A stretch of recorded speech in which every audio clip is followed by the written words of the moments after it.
प्यारे बच्चों, class 8th की मैथ्स की क्लास में आप सभी का एक बार फिर से स्वागत है बच्चों। और हम पढ़ रहे थे चैप्टर नंबर 13 वृत्त और चक्रीय चतुर्भुज। बच्चों, इसके पहले के चैप्टर जो है हम इसके पहले की वीडियो क्लासेस में पढ़ चुके हैं। अगर आपने अभी तक नहीं देखा है तो चैनल की प्लेलिस्ट में जाइएगा। क्लास 8th मैथ्स की प्लेलिस्ट है बच्चों, उसमें सारे वीडियो जो है वो क्रम से डले हुए हैं। आप देख करके वीडियो अपने अभ्यास प्रश्नों को भी कंप्लीट कर सकते हैं, साथ ही अच्छे से समझ भी सकते हैं। तो चलिए, इस चैप्टर को हम लोगों ने बच्चों स्टार्ट कर दिया था। 13A जो है प्रश्नावली जो है वो हम कंप्लीट कर चुके हैं। इसमें हम लोगों ने रिवीजन के लिए एक बार देख लेते हैं कि हमने मेन चीज़ जो है वो पढ़ा क्या था। तो इसमें हमने एक पढ़ा था प्रमेय, जो ये इम्पोर्टेंट बात थी कि किसी वृत्त के केंद्र से उसकी जीवा पर डाला गया लंब जो होता है वो जीवा को समद्वि विभाजित करता है और इसका विलोमतः भी सत्य होता है। यानी अगर वृत्त के केंद्र को उसकी जीवा के मध्यबिंदु से मिलाया जाए तो मिलाने वाली जो रेखाखंड होगा वो जीवा पर क्या होगा, लंबवत होगा। तो ये हमने इम्पॉर्टेंट बात पढ़ी थी। इसी पर आधारित इस प्रश्नावली 13A के जो है वो प्रश्न थे जिनको हम लोगों ने हल कर लिया है। आज हमें जो है आगे बढ़ना है और 13B की ओर। तो यहाँ पर जो है हम बात करते हैं सबसे पहले केंद्रीय कोण की। अब यहाँ पर केंद्रीय कोण किसे कहा जाता है, तो यहाँ देखिए एक चित्र दिख रहा है आपको। तो यहाँ पर जिस कोण का शीर्ष किसी वृत्त का केंद्र हो, ठीक है, ये यहाँ पर अगर मान लीजिए कोई कोण बन रहा है और उसका शीर्ष जो है किसी वृत्त का केंद्र, ठीक है, वो तो उसे उस वृत्त का केंद्रीय कोण कहा जाता है। यानी कि यहाँ जो एंगल ये बन रहा है ये क्या कहलाएगा, केंद्रीय कोण कहलाता है। केंद्रीय कोण की प्रत्येक भुजा वृत्त को अलग अलग बिंदुओं पर काटती है और इन बिंदुओं को मिलाने से वृत्त की जीवा बनती है। तो यहाँ पर देखिए ये कोण है, ठीक है, तो ये दो भुजाएं हैं, उसकी केंद्र पर कोण है और ये जो दोनों भुजाएं जो हैं, ठीक है, प्रत्येक भुजा वो वृत्त के यहाँ देखिए ए बिंदु और बी बिंदु पर जो है वो काट रही है और इनको मिला दिया गया है। यानी ए बी को जब हमने मिलाया है तो क्या बन गया है, वृत्त की जीवा बन गई है। तो इस प्रकार से आपको समझ में आ गया केंद्रीय कोण के बारे में।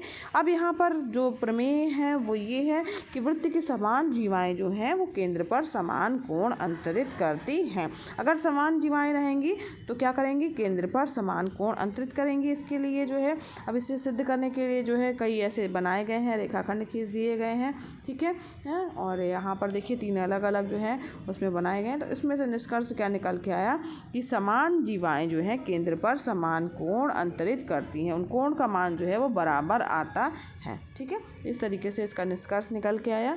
और अगर समान कोण अंतरित कर रही हैं, मान लीजिए इसका अपोजिट कि किसी वृत्त में जो जीवाएं जो हैं वो केंद्र पर समान कोण अंतरित करती हैं तो वो निश्चित रूप से क्या होती हैं, समान होती हैं। अगर कोण बराबर आ रहे हैं तो इसका मतलब हुआ कि वो जीवाएं जो हैं वो क्या होंगी, समान होंगी, ठीक है। इस प्रकार से अगर हम दोनों परिणामों की बात करें तो उनको संक्षेप में हम इस तरीके से लिख सकते हैं कि किसी वृत्त में समान जीवाएं केंद्र पर क्या करती हैं, समान कोण अंतरित करती हैं और इसका विलोम भी बच्चों सही होगा। विलोम क्या होगा कि अगर वृत्त की 2 जीवाएं हैं जो केंद्र पर समान कोण अंतरित करती हैं तो वो परस्पर क्या होंगी, समान होती हैं। तो ये निष्कर्ष जो है वो निकल करके आया जो एक दूसरे का विलोम है और सत्य है, ठीक है। अब बढ़ते हैं यहाँ पर आगे हम प्रश्नावली 13B के प्रश्नों की ओर। तो यहाँ पर प्रश्नावली का जो पहला प्रश्न दिया हुआ है, ये चित्र बना हुआ है बच्चों। ये चित्र में देखिए 13.16 जो है वो चित्र का नाम है, 16 जो है। तो इसमें O जो है वो वृत्त का केंद्र है। इस वृत्त की 3 जीवाएँ दी हुई हैं, ठीक है। यहाँ 3 जीवाएँ आप दिखाई दे रही होंगी, AB, ठीक है, और PQ और CD, ठीक है। ये 3 क्या हैं, इसकी जीवाएँ हैं। तो इस प्रकार से ये जीवाएँ खींची गई हैं, ये तीनों जीवाएँ क्या हैं, बराबर हैं। यानी AB बराबर PQ बराबर CD है, ठीक है। और यहाँ पर दिया है कि कोण AOB, यानी ये एक कोण क्या दिया है, 65 डिग्री का एंगल है। तो यहाँ पर आपको कोण POQ और COD जो है वो ज्ञात करना है। तो आप निश्चित रूप से बता पाएंगे कि इन कोणों के मान जो हैं वो क्या होंगे। यहाँ पर जो है आप चित्र देख के ही समझ जाएंगे कि ये दोनों कोण भी जो हैं वो बराबर होंगे और इनका मान कितना होगा, 65 डिग्री होगा। क्यों होगा, क्योंकि वृत्त की समान जीवाएं वृत्त के केंद्र पर समान कोण अंतरित करती हैं, ठीक है। तो चलिए इसको इस तरीके से लिख लीजिएगा। तो यहाँ पर सबसे पहले जो चीज़ें दी हुई हैं वो लिख लीजिएगा कि वृत्त की, यहाँ पर देते हुए कि वृत्त की समान जीवाएं वृत्त के केंद्र पर समान कोण अंतरित करती हैं। यहाँ पे क्या चीज़ दिया हुआ है, AB बराबर PQ बराबर CD दिया हुआ है। और क्या और एक चीज़ दी हुई है कि कोण AOB, ठीक है, कोण A ये जो दिया हुआ है उसको भी लिख लीजिएगा, कोण ओ बी बराबर 65 डिग्री। ठीक है, अब यहाँ पर ए ओ बी का मान दिया है और समान कोण अंतरित कर रही हैं, तो उसका मतलब है वो सभी समान जीवाएँ हैं तो समान कोण अंतरित करेंगी, तो यानी कि कोण ए ओ बी बराबर कोण पी ओ क्यू बराबर कोण सी ओ डी, ये सब किसके बराबर होंगे? 65 डिग्री के बराबर होंगे। ठीक है, तो अर्थात इन दोनों कोणों का मान कितना होगा? 65 डिग्री या होगा। ठीक है, तो इस तरीके से इस प्रश्न को आप हल कर लीजिएगा। इसी तरीके से बच्चों इसका अगला प्रश्न है, चलिए बढ़ते हैं अगले प्रश्न की ओर। प्रश्न नंबर 2, ये भी बहुत ही सरल सा है। तो यहाँ पर चित्र में ओ वृत्त का केंद्र दिखाया गया है और कोण जो है वो बराबर दिया गया है। ठीक है, ओ वृत्त का केंद्र है और कोण ए ओ बी चित्र में आप देखेंगे, यहाँ पर देखिए ये बना नहीं हुआ है, यहाँ पर ए है ये। ठीक है, तो ए ओ बी बराबर है सी ओ डी के। ठीक है, यानी दोनों कोण क्या हैं? बराबर आ रहे हैं। और यहाँ पर एक जीवा की लंबाई दी हुई है 2.5, तो यहाँ पर दूसरी जीवा यानी सी डी की लंबाई पूछा गया है।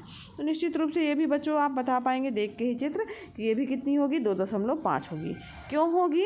क्योंकि दो जीवाएं जो केंद्र पर समान कोण अंतरित करती हैं वो क्या होंगी? परस्पर समान होती हैं या बराबर होती हैं। तो यहाँ पर जो चीज़ें दी हैं वो लिख दीजिएगा कि दिया है वृत्त का केंद्र O है, कोण ए ओ बी बराबर कोण सी ओ डी, ये भी जो है दिया हुआ है, और ए बी का मान दिया है 2.5 सेंटीमीटर। फिर लिखिएगा चूँकि दो जीवाएं केंद्र पर समान कोण अंतरित करती हैं तो वो क्या होती हैं? परस्पर समान होती हैं या बराबर होती हैं। तो ए बी बराबर 2.5 बराबर सी डी हो जाएगा। तो यहाँ पर सी डी जीवा की लंबाई कितनी होगी? 2.5 सेंटीमीटर होगी। ये आप उत्तर अलग से चाहें तो लिख सकते हैं। ठीक है, समझ में आ रहा बच्चों? तो इस तरीके से आपका प्रश्न नंबर 2 भी कंप्लीट हो गया है। अब बढ़ते हैं अपने तीसरे प्रश्न की ओर। तो तीसरा प्रश्न दिया हुआ है बच्चों, देखिएगा कि बिंदु O केंद्र का एक वृत्त है। ठीक है, O क्या है आपका? केंद्र का एक जो है वो O जो है वो क्या है? केंद्र है एक वृत्त का।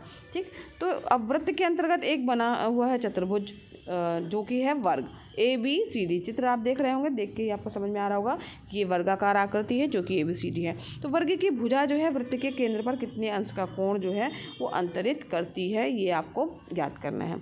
तो यहाँ पर देखिए वर्ग के बारे में आप जानते हैं बच्चों कि वर्ग की क्या होता है? वर्ग की विशेषता कि वर्ग की चारों भुजाएं जो होती हैं वो क्या होती हैं? आपस में बराबर होती हैं, यानी चारों जीवाएँ क्या होंगी? आपस में बराबर होंगी। तो जीवा ए बी बराबर बी सी बराबर सी डी बराबर डी हो जाएगा। ठीक है, अब यहाँ पर हमने अभी जो ये चैप्टर हम कर रहे हैं इसमें ही हमने ये प्रमेय पढ़ा है कि वृत्त की बराबर जीवाएं केंद्र पर बराबर कोण अंतरित करती हैं, है ना? ये आपने अभी पढ़ा है।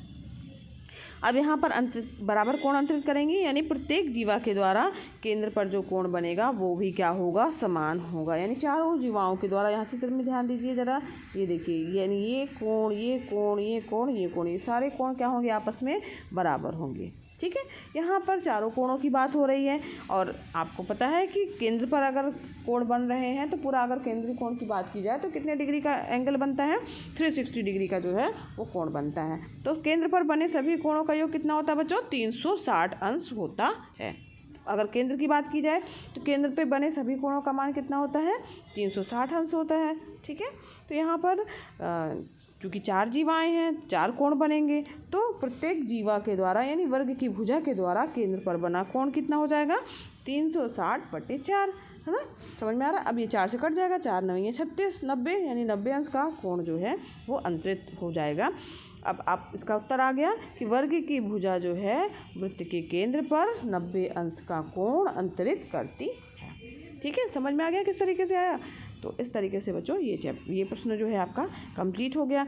इसी तरीके से इसमें अगला प्रश्न है, तो ये भी देख लीजिए आप, लेकिन ये आपको होमवर्क है, आप इसको करिएगा। इसमें भुजाओं की संख्या बतानी है आपको कि कितनी भुजाएं, सी का अपोजिट है। यहाँ देखिए चित्र जो है वो आपका बना हुआ है, तो यहाँ पर जो है चित्र में एंगल जो आ रहा है वो सभी समबाहुभुज बना हुआ है, यानी सभी भुजाएं इसकी क्या हैं? बराबर हैं। और यदि समबाहुभुज की प्रत्येक भुजा वृत्त के केंद्र पर 60 डिग्री का एंगल अंतरित कर रही है तो भुजाओं की संख्या हमें ज्ञात करनी है।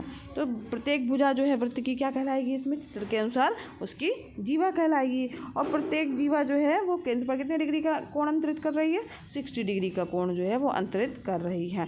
तो केंद्र पर बने जो है समस्त कोणों का योग कि आपको पता है कितना होता है बच्चों? जस्ट पहले वाले प्रश्न में हमने पढ़ा, वो होता है आपका 360 डिग्री। ठीक, तो यहाँ पर हमें भुजाओं की संख्या ज्ञात करनी है। कोण भी पता है कि 60 डिग्री का एंगल बन रहा है, तो भुजाओं की संख्या बराबर क्या हो जाएगा? 360/60 डिग्री। तो यानी भुजाओं की संख्या कितनी आ गई? 6। तो इस प्रकार से जो है वो कोई भी बहुभुज है उसमें हम भुजाओं की संख्या ज्ञात कर सकते हैं। ठीक है, तो इस प्रकार से बच्चों ये चैप्टर जो है हमारा 13B जो है अभ्यास प्रश्न जो है वो यहीं पर समाप्त हुआ। इसके सारे प्रश्नों को हम लोगों ने हल कर लिया है। आज के लिए बच्चों बस इतना ही, और इसके आगे का जो है इसके अभ्यास 13C जो है हम नेक्स्ट वीडियो क्लास में पढ़ेंगे। अगर बच्चों पढ़ाना पसंद आ रहा हो तो वीडियो को जरूर लाइक कीजिएगा।